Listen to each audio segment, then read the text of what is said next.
Good day. Let me first of all begin by saying that today is Christmas Eve. I will be spending most of the day celebrating Christmas Eve with my family, part of whom who are partly German, I should say, and those who come from the German-speaking world will know that in Germany it is Christmas Eve rather than Christmas Day, the night before Christmas when the big celebrations happen. So this will probably be a shorter video than usual. Tomorrow, which is Christmas Day, I'm taking the day off and I will not be making a video. On Monday, it will be business as usual.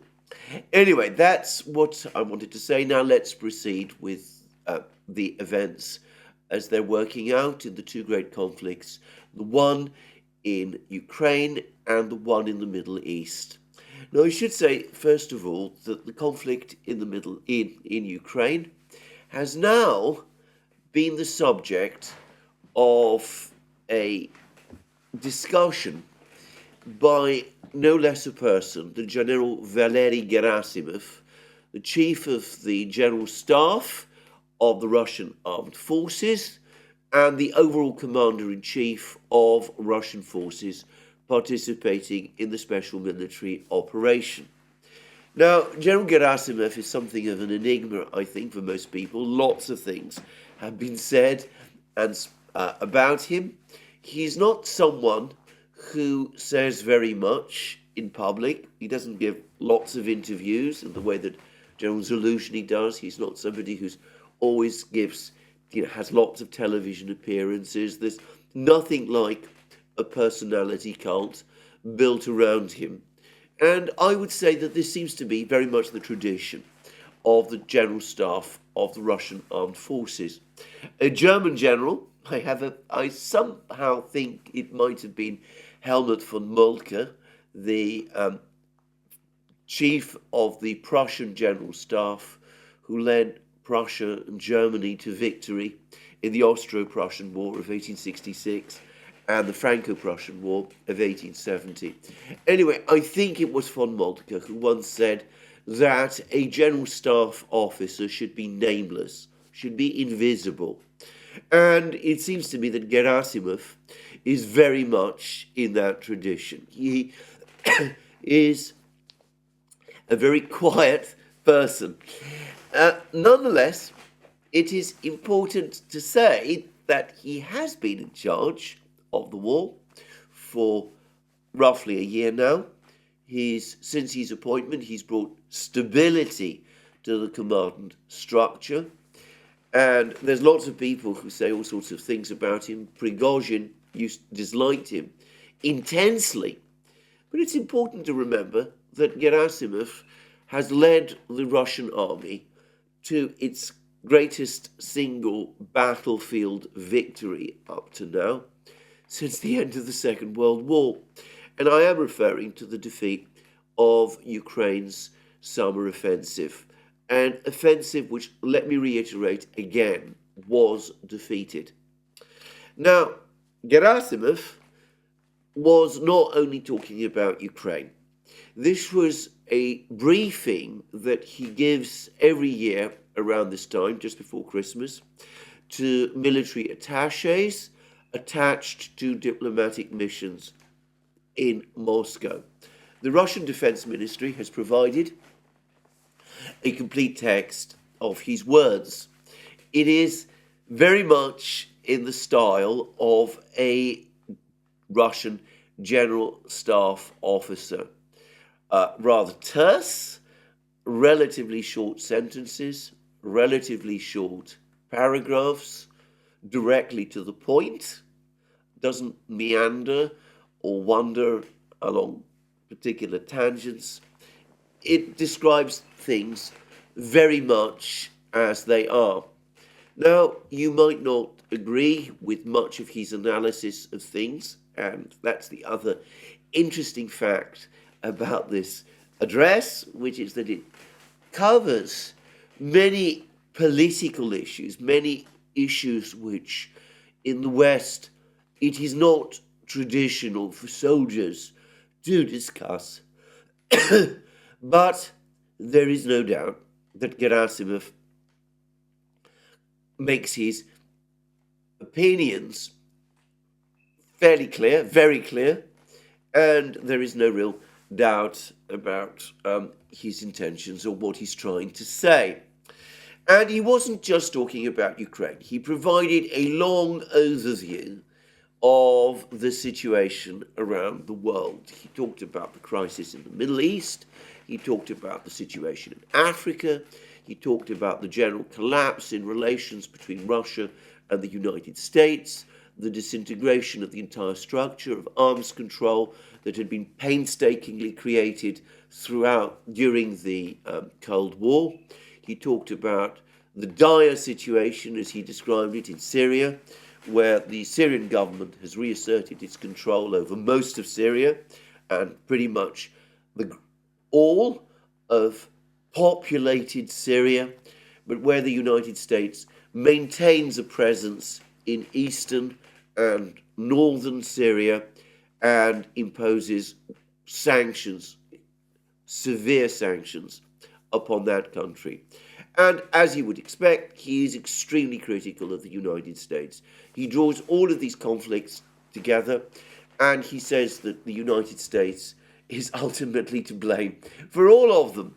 He touches briefly on the conflict in Gaza and in the Middle East. He says that the number of casualties has now reached tens of thousands, and prospects for resolving the conflict are dim. And he says that irresponsible US policy has led to another round of escalation in the Middle East. Very few, very simple words. He's not delving into the detail of the Gaza conflict, but he's explaining very simply and very clearly that as far as he is concerned, as far as Russia is concerned, it is the United States that bears the ultimate responsibility for the situation in Gaza, the crisis between the Palestinians and the Israelis, and the grave overall situation in the Middle East. And then, of course, he eventually turns to the situation in Ukraine. And he starts with these rather interesting words. He says the key factor in shaping the military and political situation, both at the regional and global level, is the crisis in Ukraine, which is taking place in the form of a hybrid proxy war by the United States and its allies against the Russian Federation. The war is being fought by the hands of the Ukrainian people. Now, note again these carefully chosen words. The key factor, both at regional and global levels, the major crisis, the one that around which all of the others, to a greater or lesser extent, hinge, is the crisis in Ukraine, and it is a proxy war being waged against Russia by the United States. And then this is what he goes on to say about the nature of the government in Kiev. The countries of the collective West ignored Russia's demand for a mutual security agreement. Again, that's his rapid way of dealing with the draft treaties the Russians proposed in December 2021, which the United States refused to entertain, and defiantly supported the neo-Nazi regime in Kiev, which unleashed the destruction of the Russian-speaking population of the Donetsk and Lugansk People's Republics. So, he alludes to the two draft treaties that the Russians proposed in December 2021, but as I said, in his typical way, he deals with that in summary fashion. I'm not suggesting that he considers the draft treaties or that topic unimportant. It's just that he is intent on quickly moving on to other issues. But look at what he says about the government in Kiev. He refers to it as the neo-Nazi regime in Kiev. Now, given that that is so, I would have thought that that puts beyond all doubt any question of negotiations between the Russians and the Ukrainians to bring the war to an end. Gerasimov is the chief of the general staff. He is also the leading figure in what Russians refer to as Stavka. To understand what Stavka is, you need to listen to people like Andrei Martyanov, but above all, you need to read John Helmer. John Helmer is, in my opinion, one of the big expert on this, at least in English language media. And Stavka, during the First and Second World Wars, was an actual organization. It was the headquarters of the Supreme Commander in the First World War, Nicholas II, in the Second World War, Stalin. It is not, contrary to what many people think, an acronym. It is actually a standalone word, Stavka. There's no simple translation, but perhaps the tent conveys the best sense. But when Russians talk about Stavka today, when Russians who are informed about these matters talk about Stavka today, as people like Helmer explain, it's not just the general staff, brains of the Russian military, though that is. It is the Russian military and security leadership operating as a corporate body. And when Gerasimov, as its leading member, tells us that the regime in Kiev is a neo-Nazi regime, he is signaling, as much to his own leadership as to the world, that this is a leadership which Stavka, the corporate military leadership in Russia, are committed to see destroyed, and which they do not consider to be a remotely suitable or appropriate partner for negotiations. In Russia, referring to anybody, aligning anybody with the ideology of Germany in the 1930s and 1940s, after Russian experiences of the Second World War, puts them, frankly, beyond the pale. And that, not so subtly, very clearly, in that simple, direct way of a Russian general staff officer, is what Gerasimov has just done. So, no negotiations between Moscow and Kiev, at least as far as Stavka is concerned. Stavka is not the entirety of the Russian leadership, but it is a major element of it. It would be most unlikely indeed over an issue like this that Putin, who is extremely attuned to his thinking, would go against what it clearly believes and what it thinks. So there we go. Now, Gerasimov then does go on to discuss certain aspects of the war. He talks about the enormous military assistance that Ukraine has received from the West. He speaks about the fact that the West assisted Ukraine in launching its summer offensive. He deals with this summer offensive, the one, as I said, in which he led the Russian army to its biggest single battlefield victory since the end of the Second World War, in a remarkably terse, summary way. If your experience of military rhetoric is that of, say, General Patton, This is not like that at all.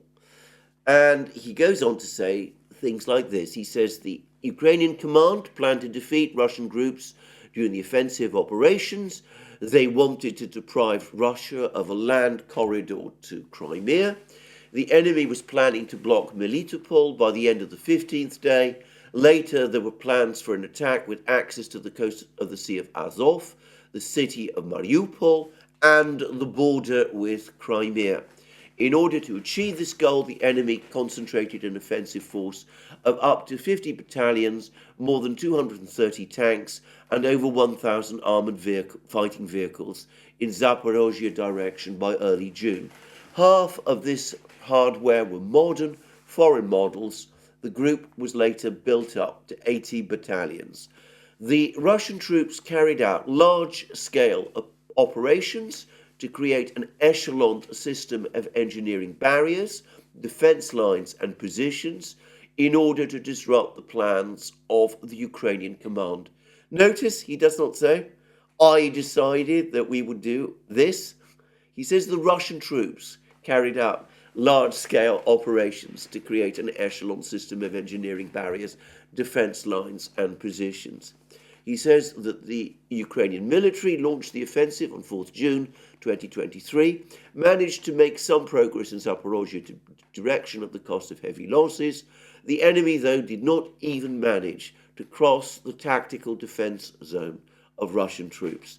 The last point, by the way, is one which has been made by myself, by Brian Beletic, by Mark Sloboda, by Scott Ritter, by Douglas McGregor, by Daniel Davis, but by all of these people, by all of us, and Gerasimov confirms it. The Ukrainians were unable to penetrate the major Russian fortified lines. In fact, they did not even manage to cross what Gerasimov calls the tactical defense zone, which lies in advance of it. And he then goes on to say that there has been no change in the situation on the battlefield as a result of additional supplies of Western weapons to the Kiev regime and the introduction of strategic reserves by the Ukrainian command. And here we see again that he slips in an important piece of information. He says that the Ukrainians committed their strategic reserves to the offensive. And then he says the number of casualties among Ukrainian troops only increased as a result of these actions. Thus, the widely publicized counteroffensive by Ukraine and its NATO allies failed. And that's what he says. He puts it as simply, as straightforwardly as that. There's no, I did this and I did that, I led the troops in this manner. It was all my plan that succeeded, my leadership which achieved this victory.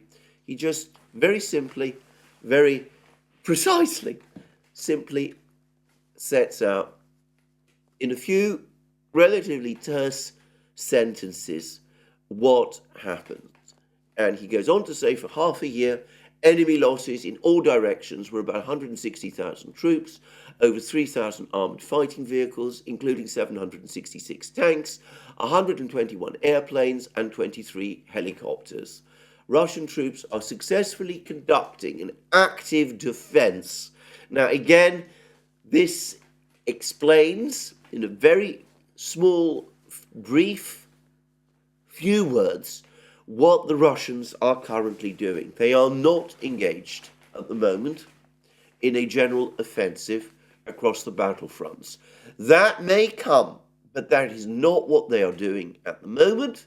They are still on the defense, though it is an active defense. And he goes on to say they are confidently holding their ground along the entire line of contact and are steadily expanding their zones of control in all directions. The enemy units are continuously inflicted with a fire defeat that prevents the Ukrainian servicemen from moving forward. Russian servicemen courageously act in the most difficult conditions of the combat situation and effectively perform tasks. Again, you would never get any hint from this that he is the actual overall commander, that any of the credit for what has happened belongs to him. Now, I want to repeat again, this is, to my knowledge, very much the tradition of the Russian General Staff. It's one reason, by the way, why we tend to know less about Russian generals than we do about, say, American generals. Gerasimov is not every day popping up on the television and giving interviews. And as we see, his language, when he does speak, is clipped and precise and direct and extremely self-effacing. That does not mean that he is not an extremely effective commander. Again, the fact that he doesn't speak for himself in the traditions of the Russian General Staff means that criticisms that are made of him by others, notably Yevgeny Prigozhin, tend to go unanswered. But the evidence strongly suggests that Russia's senior commanders, those who are actually there on the battlefields, have confidence in Gerasimov, and they follow his leadership, and they accept his plans, and as we've seen over the course of this year, those plans have borne fruit. I find it an astonishing speech. It is completely different from what I am used to hearing from, especially, I have to say, American generals. And it does perhaps remind one a little of older times when generals perhaps didn't go out of their way to court publicity. But it also, to my mind, speaks here of a supreme professional, somebody who's extremely confident in what he's doing, who knows his job and is carrying it out. So that's what I'm going to say about Gerasimov's very remarkable speech. Now, what about the situation on the battlefronts? Well, there's been quite a lot of information trickling in, again, from the battlefronts over the course of the last 24 hours. The first thing to say is that Russian reporters are all unanimous in disputing the Ukrainian claim that 3 Sukhoi 34 fighters were shot down by Ukraine. They concede the loss of 1 Sukhoi 34. There is some suggestion that it was actually brought down as a result of a friendly fire incident. The identification friend and foe system in the aircraft presumably failed to function. As a matter of fact, in his recent speech to the Defense Ministry Board, Putin actually spoke about the fact that there are still problems with international identification friend and foe hardware, and he seemed to say that it would always be so. Well, I don't know, but the Russian sources are all clear that only 1 Sukhoi 34 was shot down. The Russian Defense Ministry, as always now, routinely publishes its overall summary of the situation on the battlefield over the last week. And I notice that it mentions, and this is entirely routine, it's part of the reporting that it usually does now, it mentions that Ukraine lost 4 jet fighters and fighter bombers over the course of the last week, 1 Sukhoi 27, the top-of-the-line fighter that Ukraine has, 2 more MiG-29s, and a Sukhoi 25 ground attack aircraft. So the Ukrainians are making big play about the success in shooting down 1 aircraft, 1 Sukhoi 34, But the Russians say that over the course of the week, they actually succeeded in shooting down 4 fighter jets of the Ukrainian military. So there we go. I think this is probably correct, by the way. It does put the loss of the Sukhoi 34 in context. Now, as to the actual situation on the battlefronts, it varies in some respects from place to place. For example, over the last couple of hours, there have been reports of a major Ukrainian counterattack in the Bakhmut area, trying to push the Russians back from Chasov Yar, whose outskirts they're now gradually encroaching upon. Some Russian commentators have recently taken to referring to the village of Bogdanovka as an outlying suburb of Chasov Yar. That may be correct. It's the first time I'm aware of it. According to the reports that I've seen up to this time, the counterattack, which involved 2 battalions of Ukrainian infantry, a sizable force. If we're talking about 2 up-to-strength battalions, we might be talking of up to 1,000 men, though it is unlikely that Ukraine has many battalions at the moment that are fully up to strength, but never mind. Anyway, this attack, according to the Russian sources that I'm reading, did manage to push the Russians back in 1 or 2 places, but the ground recaptured was light, was small. The Ukrainian losses were very high, and the Russians intend to resume the advance towards Chasov Yar at some point over the next few days.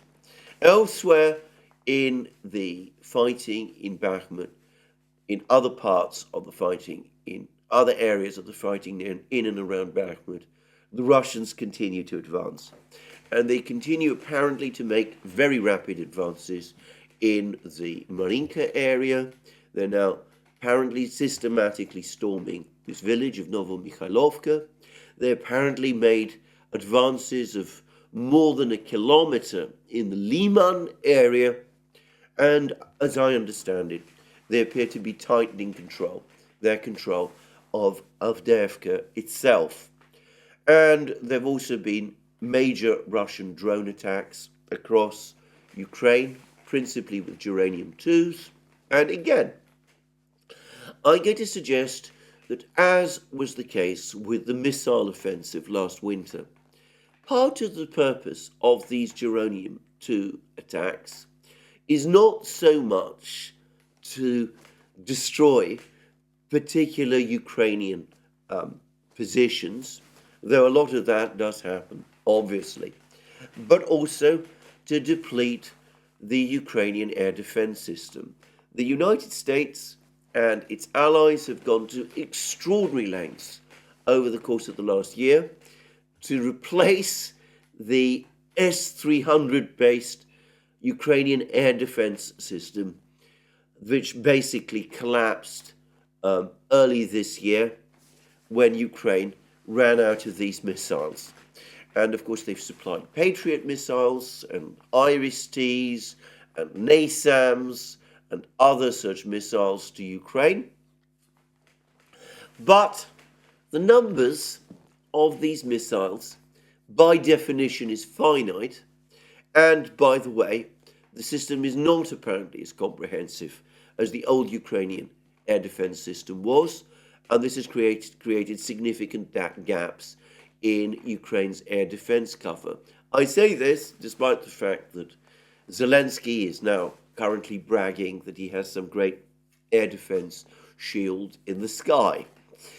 And the purpose of these Geranium-2 drone attacks, which now happen every night all over Ukraine and are increasing in intensity as production by Russia of these drones ramps up, is as much to deplete this air defense system as the cruise missile offensive last winter was to deplete the previous one.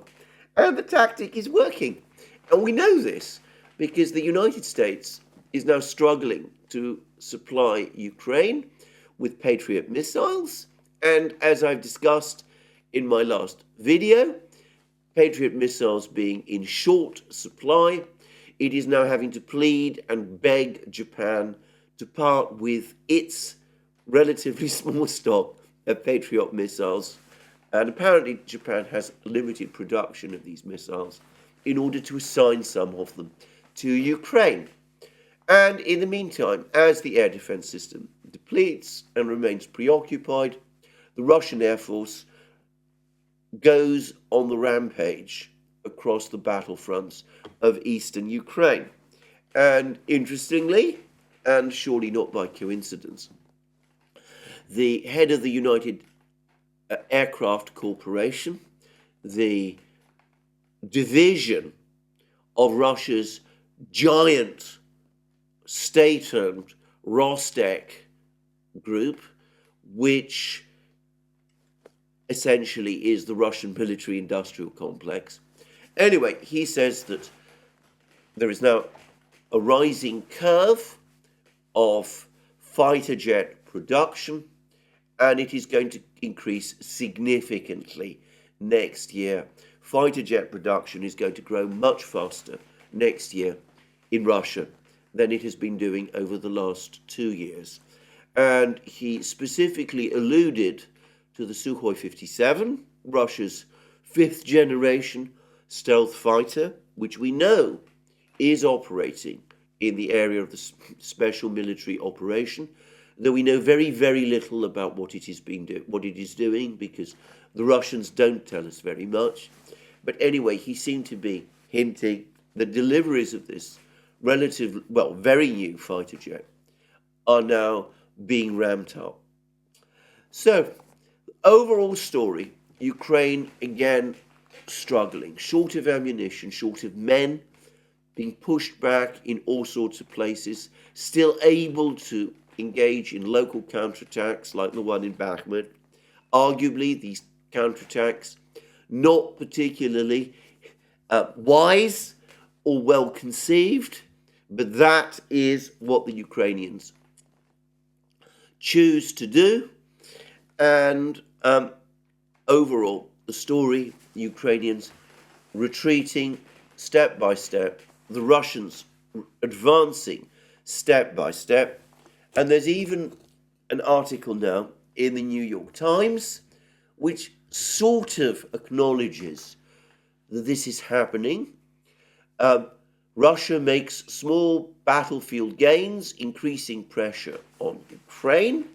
And the subtitle of the article reads, although there is no clear breakthrough in sight, the progress is prompting Ukraine to consider a possible large-scale recruitment push. This is this great mobilization that has been talked about now for several months. By the way, Ben Hodges, the US general, who has been one of the most fervid supporters of Ukraine throughout this crisis, has said again something which I personally find incomprehensible. He's again calling on Ukraine to call up absolutely everybody, at least 1 million women, I believe, as well as the 500,000 men that Zelensky is talking about. He's annoyed, in other words, with Zelensky and Zaluzhny that they made the wise choice, the correct choice, not to call up women, but apparently General Hodges is annoyed about this. I have to say that for a foreigner, somebody who's not Ukrainian, to demand that the Ukrainians make such astonishing sacrifices on behalf of what is now, as virtually everybody admits, a proxy war in which they're serving the interests of the United States. Anyway, I don't have words to express my strong, I would even say angry feelings about it. Anyway, there we go. So, New York Times admits that the Russians are making gains. It says, and it's correct by the way, that there has not yet been a breakthrough, and that there is no clear breakthrough in sight. And we see that Gerasimov has explained that the Russians are not undertaking at the moment a general offensive. They're engaging in active defense. That is what they're doing. That is why they're pushing the Ukrainians back. They're steadily increasing their areas of control, but they have not yet moved from a strategy of defense to an overall strategy of offense, not according to Gerasimov. But the New York Times then goes on to say and acknowledge that the Russians, if the Russians were to take Avdiivka, it would be a significant blow for Ukraine, and that is indeed precisely what we are seeing. Now, there continues to be a lot of discussion about Ukraine going on to the defensive, and I'm not going to cover this topic in much more detail than I've already done. Brian Beletic at the New Atlas has done an excellent video, as all his videos are, but another excellent video explaining why it is simply impossible to expect Ukraine, with its far more limited resources, to replicate the successful Russian defense system, which was created in advance of Ukraine's offensive of this year, and that whatever defensive structures Ukraine creates are unlikely to be stronger than the defenses that Ukraine has already created over the preceding period of 8 years in Donbass, and which the Russians are incrementally taking apart in places like Avdiivka, and that given the enormous discrepancy in fighting power between the Russian and Ukrainian armies, the idea that Ukraine can now go onto the defensive is simply illusory. I'm going to say something about this. I think if this time last year, after the offensives in Kharkiv and Kherson region, which were Pyrrhic victories, which cost Ukraine huge amounts of men and machines, but which did recover a great deal of territory. If, at that time, the Ukrainians, backed by the West, had decided to go on the defense, if instead of planning their great summer counteroffensive, they'd used the time, the period of the winter and spring, taking advantage of the Russian reorganization during those months, if they'd used that time to build up proper fortified lines, strong reserves, to integrate Western equipment, to create strong defenses, well then, last year, that might have worked, and Ukraine would potentially now be in a much stronger position than it is. But that's not what the Ukrainians or the Western powers did. The Americans in particular insisted on an offensive. They wanted to defeat the Russians and to win the war. They insisted that Ukraine use the tanks and infantry fighting vehicles and artillery and all of that to break the Russian land bridge to the Crimea and to battle through to the Sea of Azov and to the Black Sea. And it ended disastrously. And it has now fatally compromised any possibility of Ukraine establishing a strong, viable defense in any way comparable to the one that the Russians established earlier this year. Now, having said that, there are some oddities about the way in which the Ukrainians are currently going about fortifying their positions. Now, it may be that what I am seeing are unrepresentative of the general state of things, videos that are unrepresentative of the general state of things. But it seems to me that for the moment, the Ukrainians are constructing defenses principally along their northern borders, where there isn't, for the moment, very much fighting going on.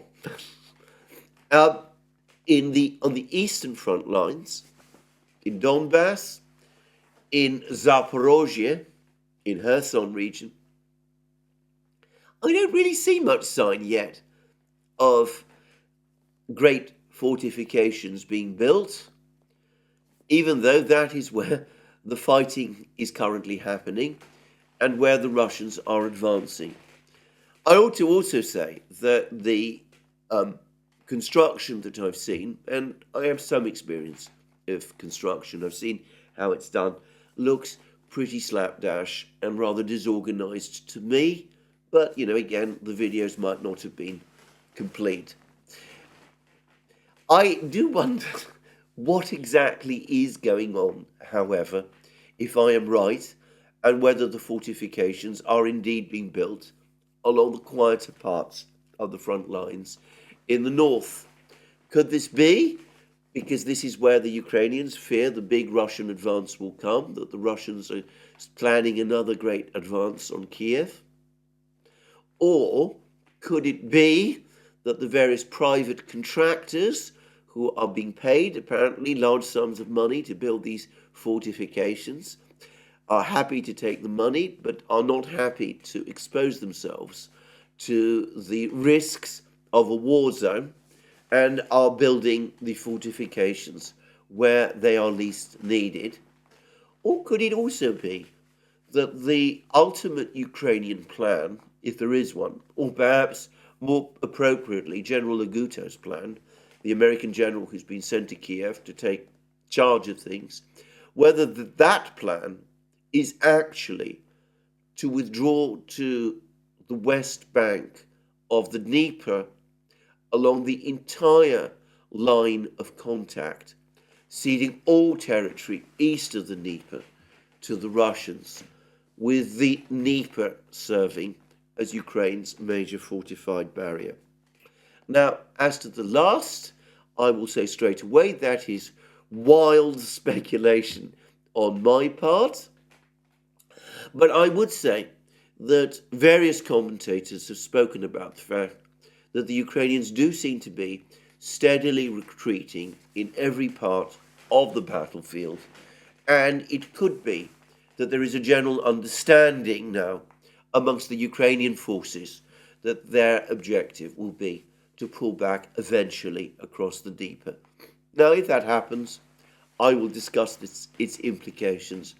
I've already made it clear that I don't think that the Dnieper can act as the kind of barrier that people think it can, that if it is, in fact, the barrier that American generals are now insisting upon, then they don't understand Ukraine's economic geography and that loss of Ukraine's eastern regions and deployment of Russian forces on the east bank of the Dnieper right along the line of control would be an existential threat to the entire existence of Ukraine. But anyway, there we are. Let's wait and see what happens. In the meantime, the war goes on, the Russians continue to advance, and they grind on consistently and successfully. And even the New York Times now is grudgingly conceding this. We've seen article after article in the Western media telling us about how bad morale situation amongst Ukrainian soldiers has now become and how desperate the shortage of ammunition now is, and about the fact that there is no realistic prospect anytime soon of that changing.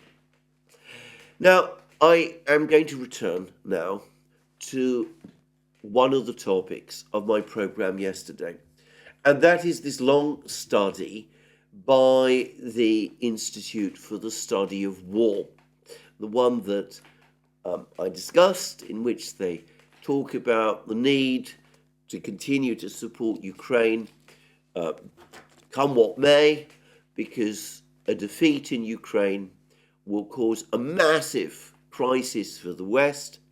It would result in the United States becoming permanently overextended, forced to build up huge forces again in Europe to counter the Russians, as was the case in the Cold War, at the same time that the United States is facing what it never faced during the Cold War, which is a challenge on a potentially even greater scale in the Pacific from the Chinese. Now, I also said that the Institute for the Study of War did not suggest what seems to me to be the obvious solution to America's strategic dilemma. They did not, for example, suggest negotiations. The Italian defense minister has now done so. For example, he's come out and said, this is not going well. It's time now to sit down and talk with the Russians. I suspect he's speaking out of line with Meloni herself, the Italian Prime Minister, who's taken an utterly Atlanticist position on the conflict in Ukraine. But some people, a few people in the West, can see what needs to be done, though so far they carry no real influence, certainly not within the administration. And the people behind the Institute for the Study of War, our neocon friends, unfortunately, they do carry influence, and they are not advocating negotiations. They want instead to double and triple and quadruple down on support for Ukraine. There is a whole other point that this study makes, which I have to say I found frankly disturbing, because the article then goes on to discuss what the United States would achieve if there was a complete Ukrainian victory.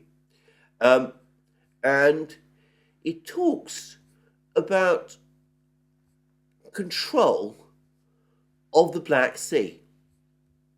And that apparently is now a US strategic objective, or at least according to the Institute for the Study of War, it is. It says that for Ukrainian victory, re-establishing Kiev's control over all Ukraine's territory, including Crimea, is important for the United States and NATO as well as Ukraine.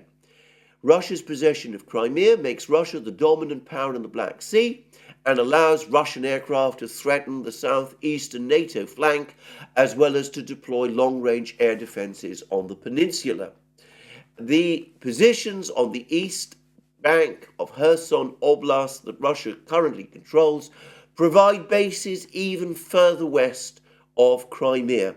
NATO will have to meet these challenges whenever the war ends if those areas remain in Russian hands.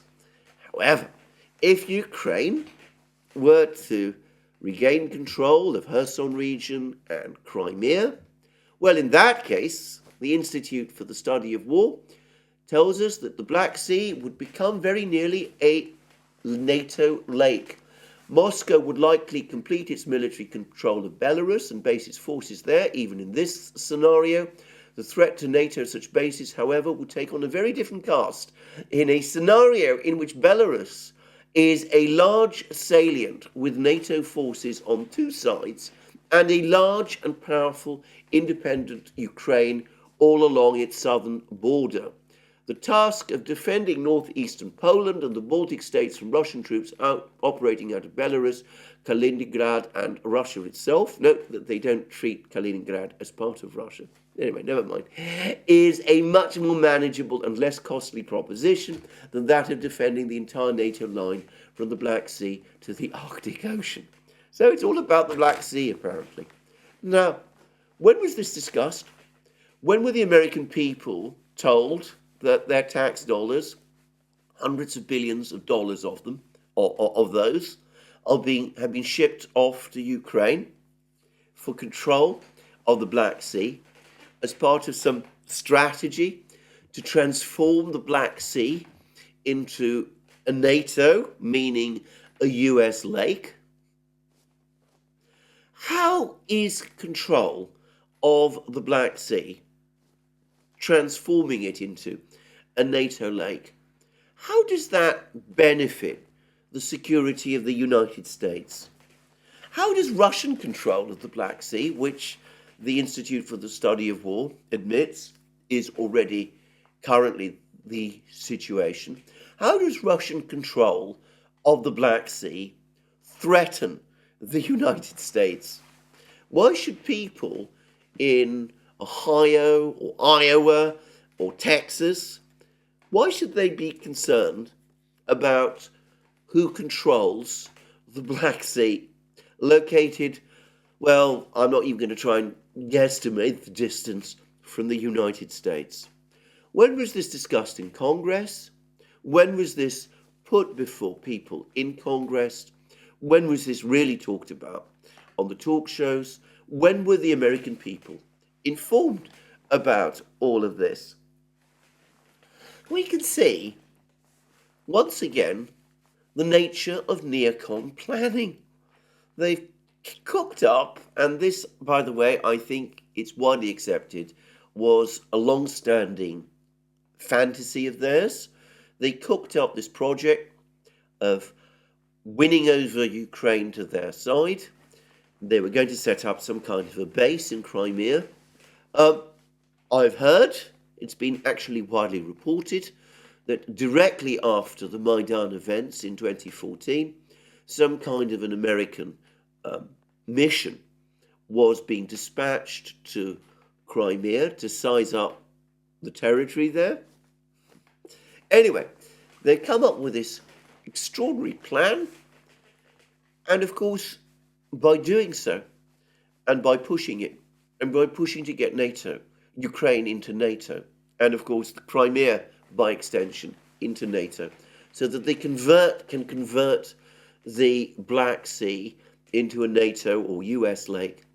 Well, in order to do all of that, they've pushed for Ukraine's entry into NATO. They've stood rigidly against all diplomatic efforts to resolve this crisis, say on the basis of the Minsk agreements. They've provided military support for Ukraine.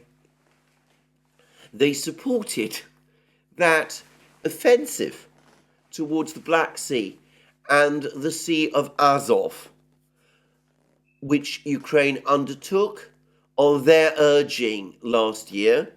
I'm told that some people in Washington have even taken to referring, and in fact have been doing so for a long time now, have been referring to the summer offensive towards the Black Sea as Vicky Nuland's offensive. Anyway, they've done all of this, and they've destroyed Ukraine in order to achieve this phantom of American dominance of the Black Sea, which, to be very clear, as this comment actually shows, is ultimately directed at Russia. It's directed at ultimately prizing Belarus and Kaliningrad from Russia, of pushing the Russians back even further east, provoking ultimately a crisis in Moscow. In other words, proceeding to work through the various plans and fantasies and ambitions of breaking up the great Eurasian power, which is Russia, subdividing it, gaining control of its resources, and isolating China as well. None of this, as I stress, has been talked about, and it's been discussed, at least not in open fora, in Congress and such places. And as we can see, the pursuit of these grotesque objectives has led to disaster, to a war which Ukraine is losing, to a military offensive in the summer which ended for Ukraine in catastrophe, and to the prospect of an overall strategic defeat for Ukraine in this war, which the Institute for the Study of War itself concedes would be a geopolitical disaster for the United States. But of course, they don't give up. They won't change course. They still want us to go on doing the same thing. When they talk about full Ukrainian victory, they're not talking about what might have been. They're still talking about what they want to see happen. And that's why they want even more weapons, even more tax dollars to be sent to Ukraine. They want, if necessary, Russian assets to be seized, illegal though that would undoubtedly be, to fund this war. They want to continue with this plan, even though it has failed, and even though that failure, as they themselves concede, is starting to look disastrous. It is the actions, the thinking of a reckless and compulsive gambler, somebody who plays for impossibly high stakes and who, with every spin of the wheel, when it turns against him, goes on putting more and more chips on the same square. These people, ultimately, I mean, they have done colossal damage to Ukraine, but pursuing these fantastical, these disastrous objectives, which, let me repeat again, do not control of the Black Sea. Russian control of the Black Sea does not threaten the United States. The ISW admits that the Russians currently control the Black Sea, but one doesn't get the sense that Americans feel threatened. One doesn't get the sense that Germans or French people or British people feel threatened. They're not being told about this great project to advance to the Black Sea. But anyway, this plan, this gamble to control the Black Sea, it must be pursued relentlessly. We must continue, supposedly, to invest more and more prestige, resources, money. We must be prepared to break international law in the most flagrant way and go on doing so, even as it is clear that we are losing the game. Now, this is compulsive. It is astonishing. And it shows that, as well as Ukraine and a whole cascade of other countries, the neocons ultimately pose the greatest danger of all to the United States itself. They continue to talk about a self-imposed defeat in Ukraine, as if the outcome of the war in Ukraine depends entirely on the United States. The Russians, and by the way, the Ukrainians, have no part in it. It is the United States, supposedly, which, according to their view, controls the outcome, even though we have seen that that is not the case, but they refuse to acknowledge that. But still, they want to go on pushing on. They tell us that it's entirely up to us. We can achieve this victory, even as the outcome is becoming increasingly stark, and it is the geopolitical catastrophe that they warned about and which I discussed at length in my previous video. And why do they do this? Why is there this obsession with extending American power to every nook and cranny of the world, taking on these incredible risks, gambling in this utterly reckless and irresponsible fashion, with all the effects, by the way, that Gerasimov ticked off in his address to the military attaches? Well, we have another comment, which is that America is an idea, America is a choice. America is a belief in the value of action. US domestic resilience and global power come in no small part from people and countries choosing the United States and from Americans preserving their agency to act with intent. And adversary learning how to alter these realities is an existential threat, especially when ideas are that adversary's core weapon. So America is an idea. It is a choice. It is a belief in the value of action. Does this sound rather mystical to you? It does to me. I thought that the United States was a country with a constitution, a system of government, a system of elections, one where the American people supposedly are sovereign through their democracy. But note, we're not seeing anything of that here.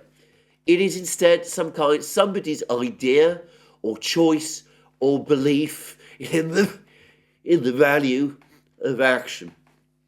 It reminds me, I have to say, of a brief passage in Stanley Kubrick and Kirk Douglas's film Spartacus, made, I believe, in the early 1960s, the one about the gladiator who rebelled against Rome. There is a short exchange between the Roman general who ultimately defeats Spartacus, Marcus Crassus, and a bemused and bewildered young Julius Caesar, in which Julius Caesar says to Crassus, "Well, Rome is the people," and Crassus replies, "No, it is an idea in the mind of God." Of course, in that film, Crassus appears as a relentless, authoritarian, ruthless, cold, icily cold, brutal, tyrannical despot who ultimately undermines the Roman Republic, setting in train the sequence of events which would ultimately bring none other than Julius Caesar to the supreme power in Rome, bringing to an end the Roman Republic. Well, it does feel strange. It does feel rather unsettling to see some Americans now talking like Crassus, not the real Crassus. He would never have said anything as crazy as this. But anyway, as Crassus, the fictional Crassus, does in that particular film. If people hold making policy based upon these kinds of mystical beliefs, then all I can say is that America is in very serious trouble indeed, and that trouble is only going to get worse. Anyway, so much for that. Let's talk now about that other conflict, the one in the Middle East. And we still see reports about this gathering armada of warships in the Red Sea. The United States Navy is there. All sorts of navies of other countries are also there. The Chinese and the Indians are there. Though, importantly, they are not participating in America's armada. The British are there, of course. They are participating in America's armada. Others are too. There still has been no word of military action against Yemen. Perhaps we'll see it. Perhaps we won't. I suspect that a debate, more probably an argument, Lieutenant Colonel Wilkerson told Glenn Deason and myself what, in that program we did with him recently, what arguments with neocons can be like. But anyway, no doubt an argument is still ongoing, and we'll see what happens. I noticed that the new British Foreign Secretary, Lord Cameron, our former Prime Minister, is now also weighing in, and he's talking about Iran being the head of the octopus, and one gets the sense that the British always playing the role of being more royalist than the king, more pro-American even than the United States, more neocon, if possible, than the neocons, are now behind the scenes lobbying for another disastrous war, this time against Iran. But that's not what I'm going to touch on today, and I'm not going to spend a huge amount of time on this. I'm going to touch instead on what happened at the UN Security Council. Now, the Security Council convened in order to pass a resolution, and a resolution relating to the crisis in Gaza. And I've discussed at considerable length in many programs how the United States is finding itself increasingly isolated in the United Nations, and how it's becoming more and more difficult for the United States to oppose Security Council resolutions. Well, this latest resolution passed,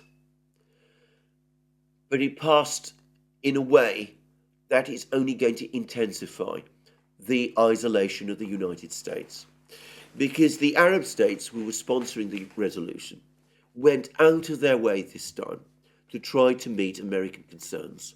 They discussed with the Americans over many days what kind of a resolution the Americans would be prepared at this time to agree to, and they reframed the draft resolution along those lines.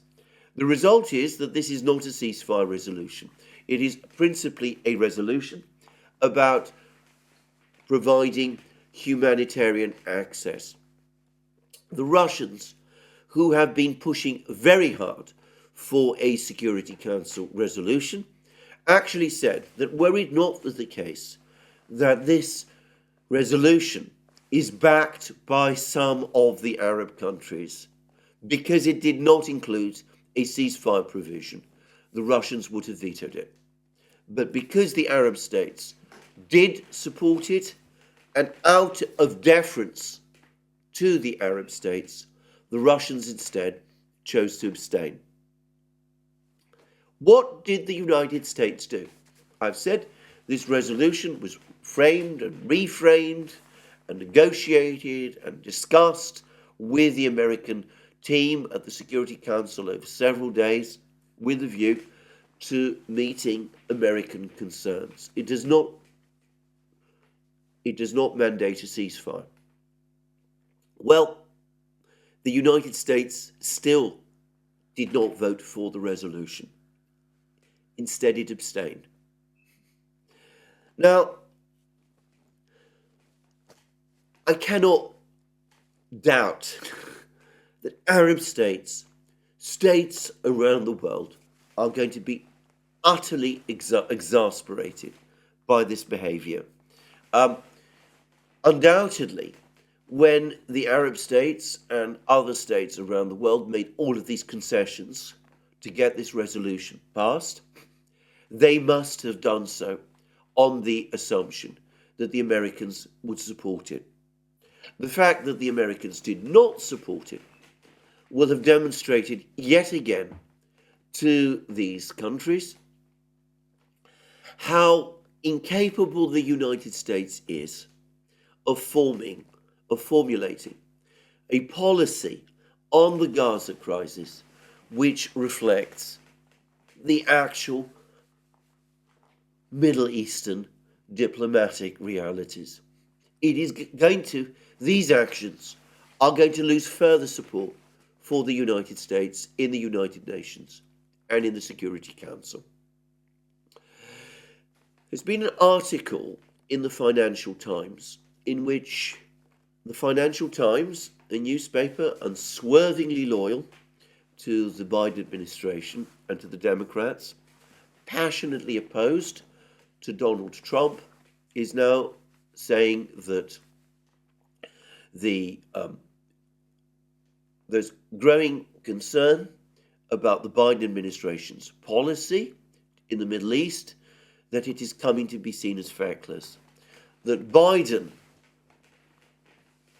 pretends that he's privately telling the Israelis to exercise restraint, whilst in public doing everything he can to facilitate this campaign that the Israelis are conducting in Gaza. And it's a case that President Biden does not have the best reputation for straightforwardness by any means in terms of international relations. Most world leaders have already for some time come to the view that he doesn't always do what he says.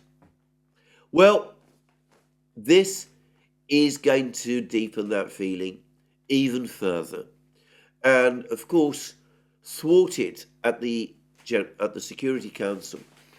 It is inevitable that over time more and more states are going to say that with the Biden administration taking the position that it is, there is no real prospect of a Security Council resolution being passed. What needs to happen is for much greater pressure to be brought on the United States than has been the case up to now, and the way to do that is through a mandatory resolution of the General Assembly under the Uniting for Peace procedure. We're still, I believe, some way off that, but we're getting closer to it with every single move in the United Nations. And can I just finish by saying that this American policy, the policy of President Biden, would make a lot more sense if there were clear signs that the Israelis are achieving their military and political objectives in Gaza to destroy Hamas as a political and military organization. But given that that is not the case, given that Hamas is still there, fighting, firing apparently rockets from time to time into Israel itself, engaging in diplomacy, playing cat and mouse games, ruthless cat and mouse games over the question of the hostages. Well, for the moment at least, this policy that President Biden has aligned the United States with, not for the first time, doesn't seem to be working. Anyway, we will see where things go. But overall, given the trend of events, economically in the United States, with all the various cases and conflicts that are taking place there, with the situation in Ukraine deteriorating, and with this disastrous mishandling of this conflict in Gaza, I find it unsurprising that President Biden apparently is entering the election season with the lowest favorability rating of any recent US president. Anyway, that is where I end this program. Apologies if my voice has been distorted at times by my cold. But there it is. As I said, one has to face the realities that colds do happen in London. More from me soon. Have a very good day. Just to remind you once again, you can find all our programs on Locals, Rumble and X. You can support our work via Patreon and Subscribestar.